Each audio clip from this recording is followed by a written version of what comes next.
If I was standing here in 1250, I would actually be stood in the River Thames.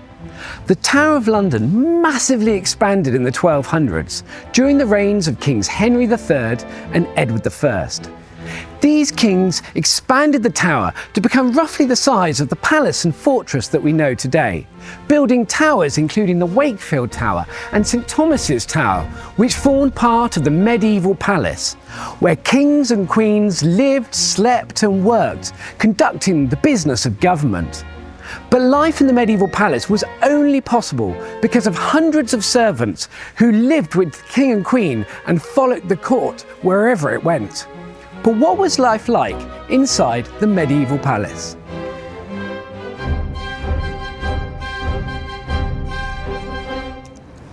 Ahead of me is the Lanthorn Tower, and behind me, the Wakefield Tower, both added by King Henry III between 1220 and 1240. Henry III spent over £9,000 at the tower, including adding over 12 new towers. His son, Edward I, continued this work, spending over £21,000, an absolute fortune in the 1200s. Together, they transformed the Tower of London into becoming an even greater symbol of royal power and authority. Life in the medieval palace would have been busy and bustling.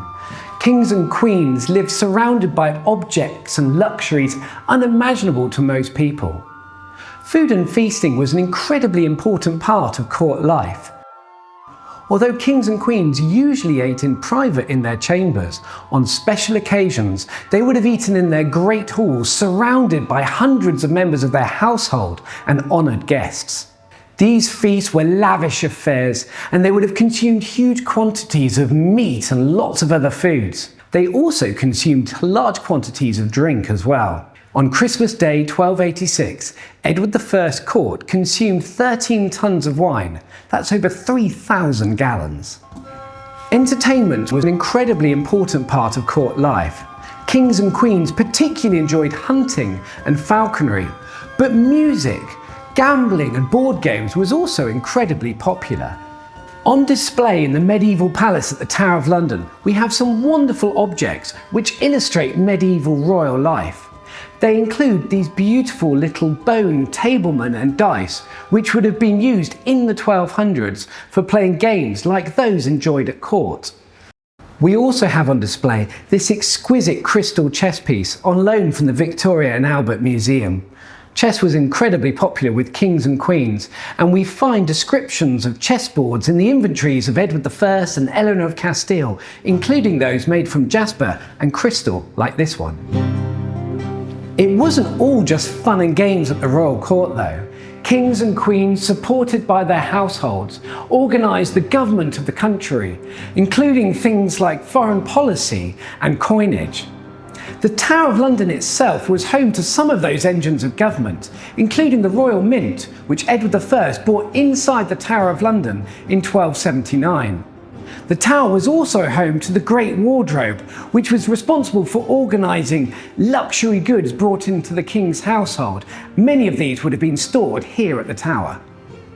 These 4 silver coins were all minted here at the Tower of London during the reign of Edward I. A strong coinage was absolutely essential to the health of the economy, and it's not surprising that Edward I wanted it controlled better. All of this work was facilitated and recorded by the clerks, an expert team of people trained in the church with languages and writing skills, and it's thanks to them and the records they kept that we know quite so much about the royal household today. Despite spending an absolute fortune building and decorating the Tower of London, royals didn't actually spend that much time here. Edward I spending just 53 days across a 35-year reign. The royal court was peripatetic, moving constantly around the country, which was essential in order to distribute justice and for kings and queens to keep an eye on their subjects. When they were staying at the tower, kings and queens would have lived in unimaginable luxury, surrounded by beautiful wall paintings, rich tapestries, and rich furniture also, which was custom made for their every comfort. Certain members of the household and favoured guests would have periodically had access to elite spaces like this one. People like Marjorie de Halstead, a long-serving member of Queen Eleanor of Castile's household. She was especially trusted and occasionally looked after the Queen's jewels. Her and other ladies would have provided the Queen with company and also helped her to complete her duties and work. Marjorie de Halstead served the Queen for many years, as did her children and her husband, even after the death of Eleanor of Castile. Another person who would have occasionally had access to the King's apartments was Philip de Beauvais, the King's surgeon, one of a number of physicians and surgeons who helped attend to the health of the King and his family. Philip normally stayed with the royal family but was occasionally sent to tend to the health of nobles and other royal acquaintances. Philip was relatively wealthy and high status. He owned a large house in London and received 8 marks each year for his robes, which would have put him towards the top of the royal household's hierarchy. Of course, not everybody would have lived in or even seen beautiful apartments like this one. Behind the scenes were hundreds of servants all working hard to make this luxury possible. The royal household was a fascinating cross-section of society, including nobles, knights and members of the church, but also more humble people, including cooks, messengers and stable hands, and many, many more. While some people travelled constantly with the King and Queen, others would have been based away from court, including here at the Tower of London. The lives of many of these people are relatively unknown even to historians, but by working through manuscripts and archives, we can carefully piece together tiny details about their lives and bring their stories to life. People like Matilda de Waltham, the long-serving laundress of King Edward I. Matilda's job was an essential one, as clothing was an important symbol of status and power. Matilda served Edward for many, many years, and their relationship seems to have on occasions been quite close and even amusing. On one occasion, Edward lost a bet to Matilda, losing a warhorse which he later had to buy back from her. When Matilda retired, she was given provision for the rest of her life, organised by the King as a form of pension, which might seem surprising to us today. One of the more unusual jobs was held by John de Navesby, the keeper of the White Bear at the Tower of London. John received 8.5 pence each day, both for feeding the bear and for the wages of himself and his servant. John received just 1 mark each year for his wages, which would have put him towards the bottom of the scale of social status within the King's household. Another interesting story is that of Christian Page, who was coachman to Queen Eleanor of Castile. He appears in the accounts around 1286, responsible for driving the Queen's coach. However, sadly he begins to lose his eyesight, and we know that a coachman had to be brought up from one of her children's households in order to help him with his work. When he finally lost his eyesight, he was retired to France with a pension from the King. This story, although unusual, reminds us of the value that was placed on good service and also the importance of charity within medieval society. Although dozens of fascinating manuscripts survive in archives to help us piece together life in the royal household, very few objects survive to tell us about everyday life at the medieval tower. That's why this object is quite so important and fascinating. It's a medieval fish trap used for catching fish in the tower's moat.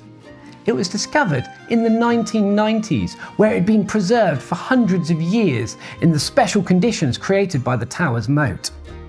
The tower's moat, built by Edward I, was not just used for defence, it was even used for feeding those at the tower and in the royal household.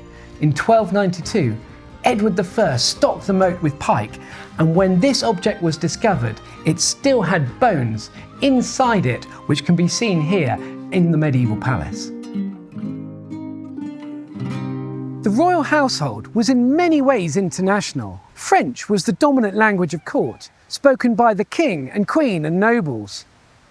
English was also used by many, and of course Latin was the language of record, used especially by the clerks.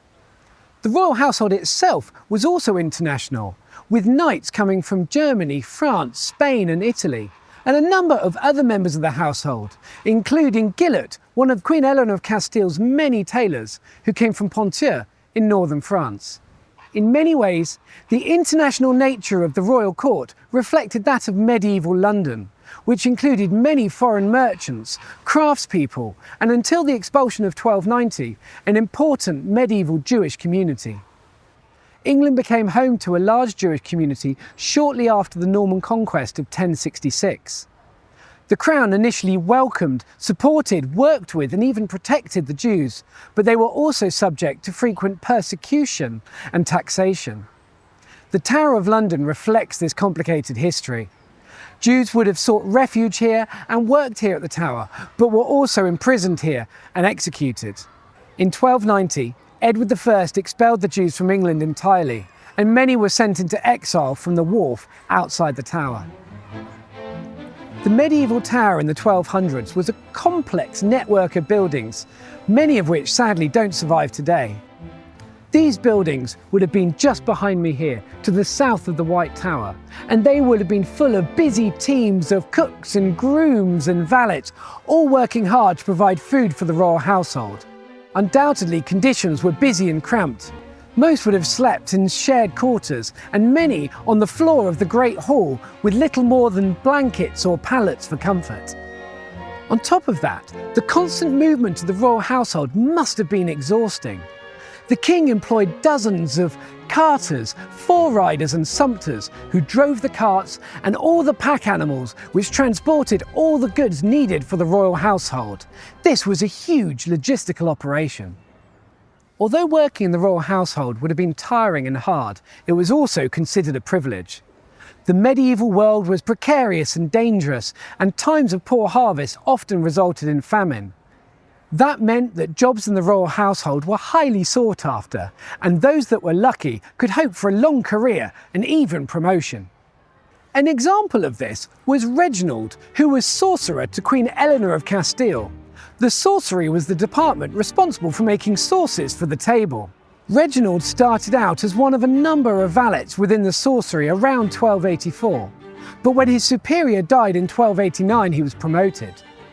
This promotion would have come with a welcome raise in both wages and status. The royal household was a busy, hectic and constantly moving organisation. For those working in the medieval palace, it was exhausting and hard work, but offered unique employment opportunities and for some, the chance of a better life.